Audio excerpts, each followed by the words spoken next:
कुल अगर बात की जाए तो 2,28,487 रुपए का था, लेकिन आप वही लास्ट के कॉलम में जाइएगा तो बचत भी होता है वो 80,000 करोड़। मतलब आपका जो मूल बजट है उसमें इतना बचत हुआ तो फिर अनुपूरक क्यों लेके आते हैं आप लोग? नमस्कार, आप लाइव सिटीज देख रहे हैं। मैं हूं गरिमा भारती। आज सदन के भीतर नेता प्रतिपक्ष तेजस्वी यादव अलग अलग मुद्दों को लेकर सरकार को घेरने का काम कर रहे हैं। गरीबी का मुद्दा और तमाम मुद्दे वे उठा रहे हैं और खास करके बात कर रहे हैं बिहार की मौजूदा स्थिति और बजट को लेकर। इन्होंने पिछले बजट को लेकर बातें की है और कहा है कि 80,000 करोड़ से ज्यादा रुपए तो बिहार में खर्च ही नहीं हुए हैं। और उन्होंने ये तक कह दिया कि बिहार में जो योजनाएं पास होती है वो धरातल पर दरअसल नहीं होती है। सीएजी का हवाला भी दिया है उन्होंने। क्या कुछ कहा है, आप सुनिए। अध्यक्ष महोदय, हमारे पास सीएजी का रिपोर्ट है। हम चाहेंगे कि उप मुख्यमंत्री जी थोड़ा गौर करें। अगर सीएजी की रिपोर्ट में अगर उप मुख्यमंत्री जी देखें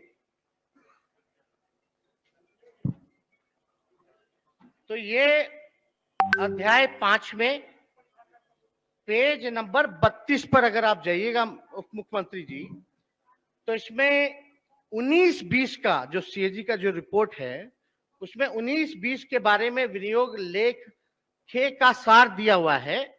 उसमें अगर आप पढ़ेंगे तो मूल अनुदान जो है जो 19-20 में था वो 2,05,02 करोड़ रुपए का था, और कुल अगर बात की जाए तो 2,28,487 रुपए का था। ये हकीकत है। लेकिन आप वही लास्ट के कॉलम में जाइएगा तो बचत भी होता है वो 80,000 करोड़। खर्च ही नहीं कर पाए आप लोग 80,000 करोड़।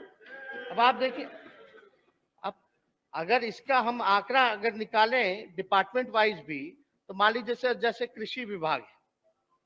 अब कृषि विभाग में अगर आप देखें महोदय तो 41% जो है पैसा खर्च ही नहीं किया गया। सहकारिता विभाग में देखा जाए तो 74% पैसा खर्च नहीं किया गया। पंचायती राज विभाग में देखा जाए तो 36% नहीं। खाद्य एवं उपभोक्ता संरक्षण विभाग में देखा जाए तो 50% नहीं। स्वास्थ्य विभाग में 31% खर्च नहीं किया गया। शिक्षा विभाग में 32% खर्चा नहीं किया गया। अल्पसंख्यक कल्याण विभाग में 51% जो है वो खर्चा नहीं किया गया। ऐसे देखा जाए तो टोटल मान लीजिए महोदय कि समझिए कि कहीं 80,000 करोड़ जो है खर्च ही नहीं कर पाए। तो ये बजट जो आप लोग महोदय जो आप लोग पेश करते हैं तो खर्च क्यों नहीं हो पाता, ये बिहार की जनता जानना चाहती है। बेरोजगारी है, इतना पद है रिक्त खाली शिक्षा विभाग में, हर विभाग में, क्यों नहीं नौकरी दे करके आप शिक्षा विभाग और स्वास्थ्य विभाग में जो देने का काम करते, जब पैसा बचा हुआ है तो ये तो देना ना चाहिए, ये सारा काम करना चाहिए था। आखिर क्यों नहीं कर पाते? और खूबसूरती है, देखिए महोदय, अगर उसी पन्ने में अगर 34 नंबर पे जाइएगा, सॉरी 33 पेज पे जाइएगा, तो मेरा कमेंट नहीं है महोदय। उप मुख्यमंत्री जी, आप वित्त मंत्री हैं, ये सीएजी के कमेंट है उसी पेज पे।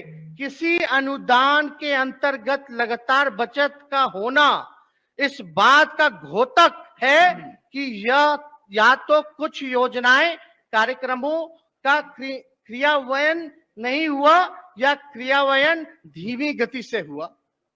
ये तो मेरा रिपोर्ट नहीं है महोदय, ये तो सीएजी का कमेंट है। कुछ अनुदानों के अंतर्गत लगातार हुई बचते तथा विशिष्ट बचते निबंधन, ये है जो मैंने आपको विभाग के सारे गिनाए हैं महोदय। अब इंटरेस्टिंग इसमें यह है सीएजी की रिपोर्ट में 34 नंबर पेज में कि वर्ष 2019-20 के दौरान कुल 21,088 करोड़ का अनुपूरक अनुदान, कुल व्यय का 14%, जो कुछ प्रकरणों के अनावश्यक सिद्ध हुआ क्योंकि वर्ष के अंत में मूल प्रावधान के विरुद्ध ही विशिष्ट बचते हुई हैं, तथापि अनुपूरक अनुदान प्राप्त किया गया। कुछ उदाहरण हैं जो हम बताना चाहिए। मतलब आपका जो मूल बजट है उसमें इतना बचत हुआ तो फिर अनुपूरक क्यों लेके आते हैं आप लोग?